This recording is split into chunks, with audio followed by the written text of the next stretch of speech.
Kundalini is the energy that you know, which gives you your ascent. But it's a virgin energy. It's an energy that is detached. It doesn't get attached to any center,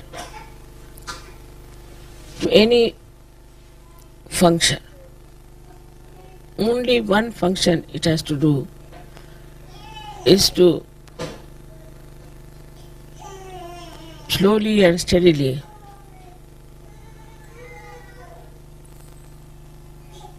pass through all these centers, nourish them, give them whatever they like, whatever they want, whatever they can bear, and slowly and steadily open the sastra. She's coiled up in 3.5 coils. It has a mathematical significance. Why 3.5 coils? She's, I think in my book I have described about her. But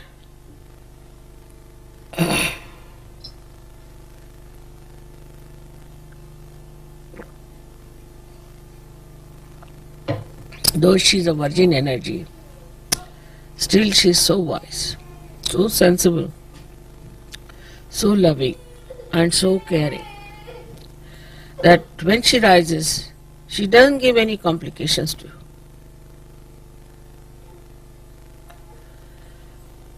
She doesn't even make you feel that she's rising. In some people she does. When the people are not normal, some obstruction is there, then you do feel. But normally, you do not even feel how she is rising. She goes up in a way automatically, supported by the whole mechanism. When she rises from one center to another center, the lower center first opens for her to enter in, and then it augments.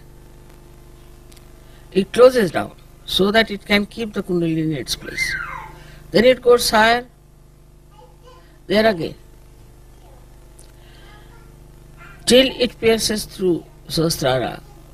This ascending of Kundalini goes on.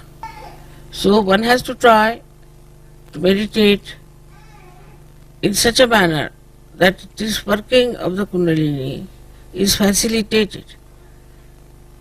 The chakras are cleansed out, and ultimately you are in a state of meditation.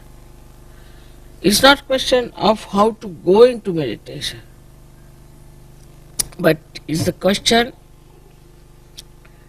how to be in meditation all the time. So as you know that Kundalini, when she reaches the Agya Chakra and when she opens Agya Chakra, then you can be in thoughtless awareness. Then you don't think. Thinking just stops.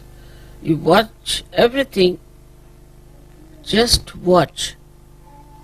But you do not get involved into what you are watching, but you just watch. And that watching itself gives you the growth within. Think of the tree which is, say, in a turmoil or during earthquake. It won't grow. When the earthquake stops, everything becomes quiet, everything is peaceful, then only the tree can grow. In the same way, our growth can only take place if we are peaceful within ourselves. So for a Kundalini growing wider and wider and rising higher and higher, first thing is we must have peace within ourselves. But this peace is possible if you can make really peace with others. If you cannot make peace with others who are in Sahaja, who are in the collective, if you are in a turmoil, this Kundalini can never rise. That is why collectivity is so important. Without collectivity, your Vishuddhi cannot open. And without collectivity, you cannot have the growth of your spirituality. It's the growth of the spirituality, as they say, the tree of life is upside down and the roots are in the brain. And this Kundalini has to go and water that brain as we water the roots. Then it starts flowing downward, and that's how you start expanding. When you start expanding, then you touch the depth of your divinity.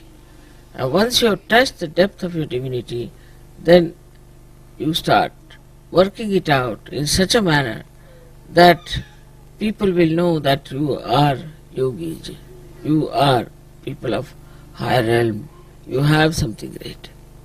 It is not how many times you read something, it's not how many times you talk about Sahaja Yoga, it's not even how many times you just go on reciting names, but how many times from your heart your pure desire is to ascend. If this pure desire cuts upon you, then the first thing and the last thing you will do is to meditate. You can't do without it. Even if you try, you can't do without it. If you will sleep without meditating, you think, oh, I have not meditated. Not out of guilt, but I have missed something. I have missed something. That should happen to us. So this power of Gauri has to be respected because she is our mother. She is our individual mother. She has given us second birth. She is the one who knows all about us. She is so gentle, so kind. How she slowly rises. She doesn't give us trouble. She takes all the trouble of penetrating through these centers and she gives us the second birth. Because she understands everything. She knows everything. She organizes everything. She brings forth all the beauty that you are. Once you start developing that beauty within yourself, then you will be surprised how powerful you are. Because all these things are of the same nature. Is the truth that you discover, is the same as the beauty, is the same as the joy. You don't have to think that joy is separate, truth is different, beauty is different. Because we are not yet at that point, we just take one facet. But once we reach that point, then the whole thing seems to be one. There is no differentiation at all. It's all one. Many facets of a diamond, but it's one diamond. And that diamond is yourself, your spirit. So today is a very great day. We have to thank our mother, our Kundalini, the Gauri, for giving us realization and to know that we have to every time awaken her. Every time we have to expand her and every time to worship her so that we always keep our realization intact and keep our ascent intact. It is this ascent which is going to transform all the human beings. So you have to pray to her that keep us pure, make us pure. She purifies you. Her job is to purify your chakras. So please purify us, make our hearts clean, our minds clean, everything clean, and ultimately keep our connection forever and ever lasting, so that we feel this beautiful power of God's love flowing through us. So, from that one has to learn that we have to behave in a manner the way Kundalini is so gentle, so sweet, so nice, so effective, and she brings our life to some meaning. She completes the meaning of our life.